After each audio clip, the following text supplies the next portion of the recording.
அண்மை செய்தி, பீகார் முதலமைச்சர் பதவியில் இருந்து விலகுவதாக நிதிஷ்குமார் அறிவித்திருப்பதாக அண்மை தகவல் வெளியாகியிருக்கிறது. பீகார் முதலமைச்சர் பதவியில் இருந்து விலகுவதாக நிதிஷ்குமார் அறிவிப்பு வெளியிட்டிருக்கிறார். பீகார் முதலமைச்சர் பதவியில் இருந்து விலகுவதாக நிதிஷ்குமார் அறிவிப்பு வெளியிட்டிருப்பதாக அண்மை தகவல் வெளியாகியிருக்கிறது. பீகார் முதலமைச்சர் நிதிஷ்குமார் ராஜினாமா செய்ய இருப்பதாக அறிவிப்பு வெளியாகியிருக்கிறது. முதலமைச்சர் பதவியில் இருந்து விலகுவதாக நிதிஷ்குமார் அறிவிப்பை வெளியிட்டிருக்கிறார். இதனை நாம் அண்மை செய்தியாக பார்த்து வருகிறோம்.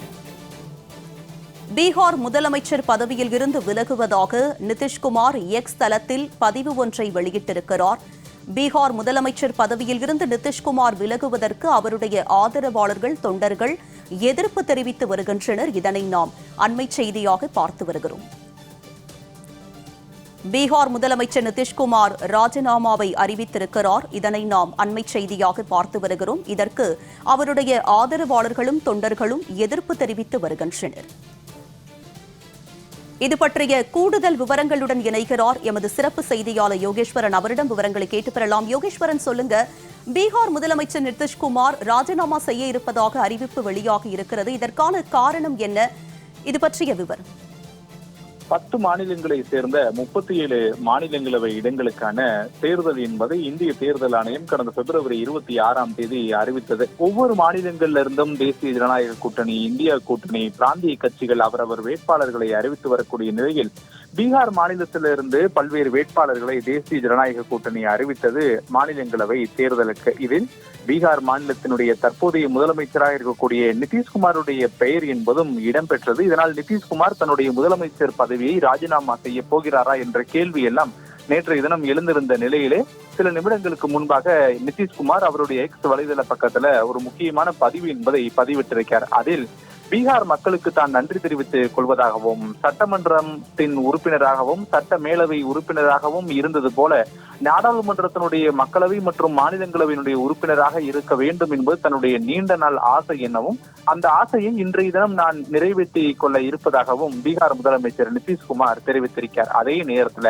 20 ஆண்டுகளுக்கு மேலாக பீகார் மக்கள் தன் மீது வைத்த நம்பிக்கை காரணமாக பீகார் இன்று வளர்ச்சி பாதையில் சென்று கொண்டிருக்கிறது என நிதிஷ்குமார் சுட்டிக்காட்டியிருப்பதோடு, எதிர்காலங்களில் அமைய இருக்கக்கூடிய அரசுகளுக்கும் தன்னுடைய ஒத்துழைப்பு, முழு உடன்பாடு இருக்கும் என்றும் நிதிஷ்குமார் தெரிவித்திருக்கிறார். ஆனால் நிதிஷ்குமாருடைய ஐக்கிய ஜனதா தளத்தை சேர்ந்த அரசியல் கட்சியின் மூத்த தலைவர்கள், முன்னணி நிர்வாகிகள் பலரும் நிதிஷ்குமார் முதலமைச்சர் பதவியிலிருந்து விலகுவதற்கு கடுமையான எதிர்ப்புகளை பதிவு செய்து வருகிறார்கள். காரணம், நிதிஷ்குமார் அடுத்த 5 ஆண்டுகளுக்கு முதலமைச்சராக இருப்பார் என்பதே தேசிய ஜனநாயக கூட்டணியினுடனான உடன்படிக்கை என்ற நிலையில தேர்தல் முடிந்த 4 மாதங்கள்ல ஏன் அவர் ராஜினாமா செய்துவிட்டு மாநிலங்களவை உறுப்பினராக ஆக வேண்டும் என கேள்வி எழுப்பியிருக்கிறார்கள்.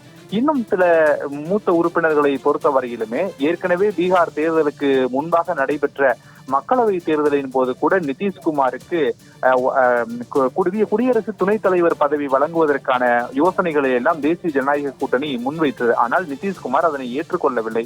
மாறாக பீகார் மாநிலத்துடைய முதலமைச்சராகவே அம்மாநில மக்களுக்கு தான் சேவை செய்ய விரும்புகிறேன் என நிதிஷ்குமார் பல இடங்களில் நேரடியாகவே பேசியிருந்தார்.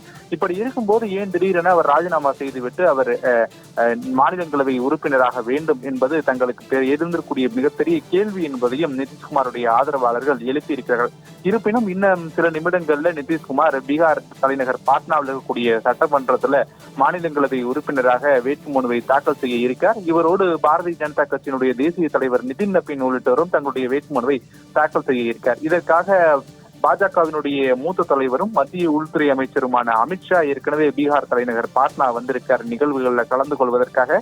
ஒரு பக்கம் நிதிஷ்குமார் தன்னுடைய ஆசையை பூர்த்தி செய்து கொள்வதற்காக நான் நாடாளுமன்றத்தினுடைய மாநிலங்களவைக்கு செல்கிறேன் என சமூக வலைதளங்கள்ல பதிவு செய்தாலும் கூட நிதிஷ்குமார் 5 ஆண்டுகளுக்கு முதலமைச்சராக தொடர வேண்டும் என்பது தங்களுடைய எண்ணம் எனவும், அவர் மாநிலங்களவை உறுப்பினராக கூடாது, முதலமைச்சர் பதவியை ராஜினாமா செய்யக்கூடாது என எதிர்ப்பு தெரிவித்து பாட்னாவில் இருக்கக்கூடிய நிதிஷ்குமாருடைய இல்லத்திற்கு முன்பாக ஜேடியு தொண்டர்கள் மற்றும் முன்னணி நிர்வாகிகள் பலரும் கொடிகளை ஏந்தியவாறு போராட்டம் மற்றும் ஆர்ப்பாட்டத்திலையும் ஈடுபட்டு வராங்க. உமா, விரிவான விவரங்களுடன் இணைந்தமைக்கு நன்றி யோகேஸ்வர்.